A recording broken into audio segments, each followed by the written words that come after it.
જય શ્રી કૃષ્ણ બાળકો, કેમ છો બધા? મજામાં તો છો ને? હું પણ મજામાં છું. તો ચાલો આજે આપણે એક સરસ મજાની વાર્તા સાંભળીએ. બાળકો, વાર્તાનું નામ છે શું શીખીશું? તમે પણ વિચાર કરો છો ને કે શું શીખીશું? ચાલો ને આપણે બધા મળીને કંઈક શીખીએ. તો વાર્તાનું નામ જ છે આપણું શું શીખીશું. બાળકો, હવે તો ચોમાસાની ઋતુ આવી હતી. ચોમાસાના દિવસો હતા અને લોકો વરસાદની રાહ જોતા હતા. આ વર્ષે અહીંયા તો વરસાદ જ આવતો નહોતો.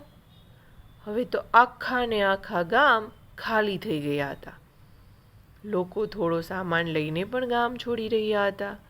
કેમ કે વરસાદ ન હોય તો કરવું શું? પાક પણ ન ઉગે, પાણી પણ ન મળે.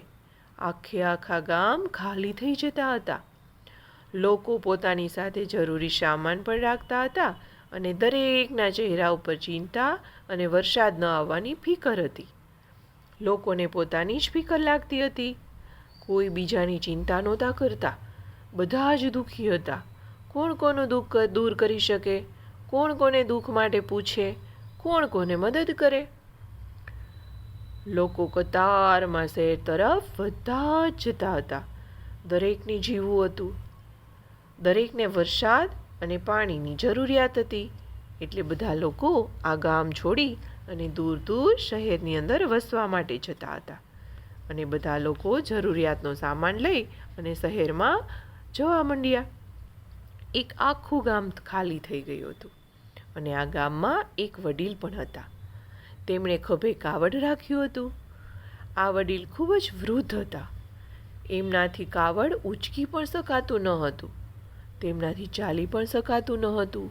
કેમ કે એ વૃદ્ધ હતા. આખું શરીર હાંફતું હતું. ઉંમરના લીધે એનું શરીર પણ સાથ આપતું ન હતું. આ ઘરડા માણસથી હવે ચલાય તેમ ન હતું.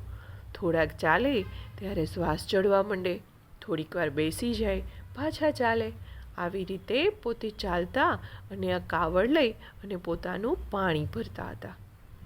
આ ઘરડા માણસે ધીરેથી કાવડ નીચે મૂક્યું અને ધીરેથી એક વડીલ પણ નીચે બેઠા હતા. અને આ વૃદ્ધ તેના ઢીંચણ ઉપર માથું ટેકવી અને બેસી ગયા.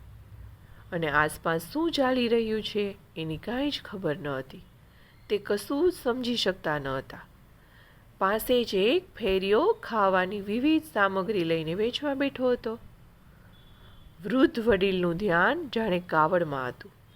એકદમ ભિખારી જેવી હાલતમાં વૃદ્ધ બેઠો હતો. અને એક અમીર વ્યક્તિને આ વૃદ્ધ વડીલની દયા આવી. એટલે વૃદ્ધ વ્યક્તિની દયા આવતા તેણે એક ચાંદીનો સિક્કો કાઢ્યો અને ભિખારી જેવા લાગતા આ વૃદ્ધને એણે એક ચાંદીનો સિક્કો આપ્યો. થોડી વાર પછી કશુંક વિચારી અને એક તાંબાનો સિક્કો પણ આ વૃદ્ધને આપ્યો. સિક્કો પડવાથી આ વૃદ્ધે ઉપરની તરફ જોયું. એણે ઉપર જોઈ અને કહ્યું કે હું ભિખારી નથી. મારે ફળદ્રુપ જમીન છે. છેલ્લા કેટલાય વર્ષોથી અમે એની મદદથી જ જીવીએ છીએ અને અમારું જીવન એના ઉપર જ નિર્ભર છે. મારે તો ખૂબ જમીન છે. આજે અમે એ જમીનને મૂકી દીધી છે. અમે જીવવા માટે ગામ છોડી અને બહાર નીકળી ગયા છીએ. આ વર્ષે વરસાદ જ પડ્યો નથી. આખા ગામમાં જેટલા પણ દાણા હતા એ બધા જ દાણા તો પૂરા થઈ ગયા છીએ. અને અમારા ગામના માણસો પણ અહીંથી બધા જતા રહ્યા છે. અને આજે દાણા પણ નથી. બિયારણ માટેના પણ દાણા નથી. એ પણ અમે ખાઈ ગયા. હવે કરવું શું એ અમને કોઈને સમજાતું નથી. વૃદ્ધ તો રડવા જેવો થઈ ગયો. પેલો અમીર માણસ શેઠ જેવો દેખાતો હતો. એટલે શેઠ જેવો દેખાતો માણસ અહીંથી પસાર થઈ ગયો. એક ચાંદીનો અને એક તાંબાનો સિક્કો મૂકી અને તે આગળ ચાલ્યો. તે પણ જતાં જતાં દુઃખી જણાતો હતો. એણે આ વૃદ્ધની વાત ઉપર ખૂબ જ દયા આવી કે આખું ગામ છોડીને લોકો જતા રહ્યા. પોતાના ઘર, મકાન, પશુઓ બધું જ છોડીને જતું રહ્યું. પછી તો એ વિચારતો હતો. હવે આ માણસને પણ ભૂખ લાગી હતી. એ કશું ખાવાનું વિચારતો હતો. અને ત્યાં બાજુમાં ફેરિયો પણ અહીંયા જ હતો. પેલો વૃદ્ધ માણસ તે ફેરિયા સામે જોઈ કંઈક વિચારવા લાગ્યો. તેણે ધીરેથી બૂમ પાડી અને ફેરિયાને પાસે બોલાવ્યો. ફેરિયો પાસે આવીને ઊભો હતો. તાંબાના સિક્કાની કિંમતનું વૃદ્ધે જમવાનું લીધું. જમવાનું હાથમાં આવી ગયા પછી તે કાવડની પાસે ગયો. વૃદ્ધના હાથ તો બિચારાને એકદમ ધ્રુજતા હતા. તેણે ધીરેથી કાવડમાંનું ગોદડી ખસેડી, અને આ ગોદડી એટલે જાણે નાકમાં કપડાની પોટલી. એક નાનો છોકરો આ ગોદડીમાં હતો. છોકરાથી આંખ પણ ખુલતી ન હતી. તે આંખ મીચીને પડ્યો હતો. આ વૃદ્ધે એને ઊભો થઈ શકે એમ ન હતો, એટલો અશક્ત થઈ ગયો હતો. એને ધીમેથી બેઠો કર્યો અને વૃદ્ધે તેણે વહાલ કર્યું. તેણે એક વાડકા લીધો અને વાડકામાં હતું તે બધું જ ખાવાનું આપી દીધું. છોકરો ધીરે ધીરે બધું ખાવા લાગ્યો. વૃદ્ધ આ છોકરાના માથે હાથ ફેરવતો હતો અને વહાલ કરતો હતો. છોકરાએ ખાઈ લીધું. વાડકામાં ચોટેલું હતું ને તે બધું જ જાણે સાફ થઈ ગયું હતું. છોકરો કેટલા દિવસની ભૂખથી આજે સંતોષ પામ્યો હતો. આજે ધરાઈ ગયો હતો. એનામાં થોડી શક્તિ આવી ગઈ હતી.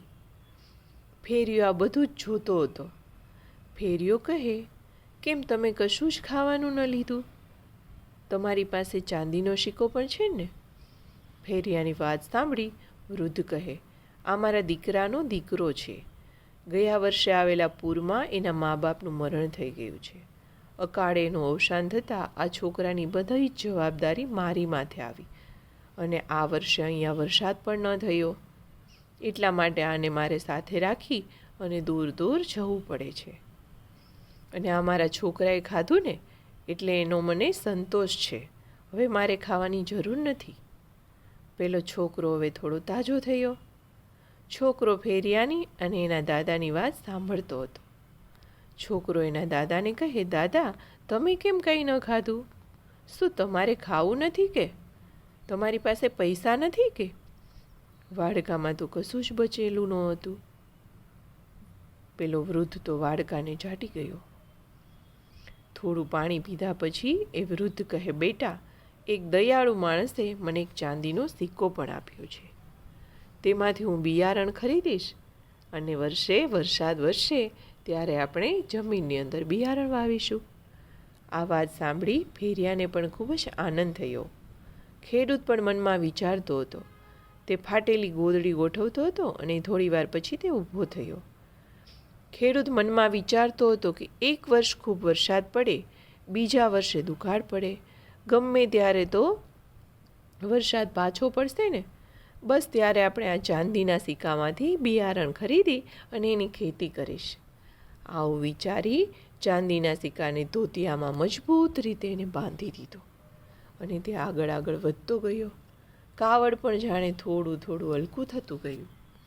આવી રીતે આ વૃદ્ધ પોતાના છોકરાને લઈ અને ગામ છોડી અને શહેરની અંદર જવા લાગ્યો.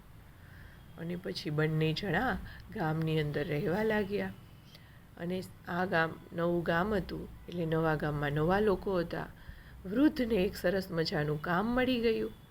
એ રોજ કામે જાય અને નાના છોકરા માટે ખાવાનું પણ લઈ આવે. આવી રીતે કરતાં કરતાં દીકરો અને દાદા બંને જણા આખું વરસ શહેરમાં રહ્યા. જ્યારે બીજું વરસ શરૂ થયું ત્યારે ગામની અંદર વરસાદ પડ્યો એવું જાણવામાં આવ્યું. ત્યારે વૃદ્ધ પોતાના દીકરાને લઈ અને ચાંદીનો સિક્કો લઈ અને પહેલાં તો શહેરની અંદર બિયારણ લેવા ગયો અને પછી દીકરાને લઈ અને બિયારણને લઈ અને ગામમાં જઈ પોતાની ફળદ્રુપ જમીનની અંદર બિયારણ વાવ્યું અને ખૂબ એ વર્ષે પાક થયો. એટલે ધન ધાન્યથી બંને જણાનું ઘર ભરાઈ ગયું અને બંને જણા ધનિક થઈ ગયા. પછી ખાધું પીધું ને રાજ કર્યું. તો બાળકો આવજો. જય શ્રી કૃષ્ણ. નમો નમઃ.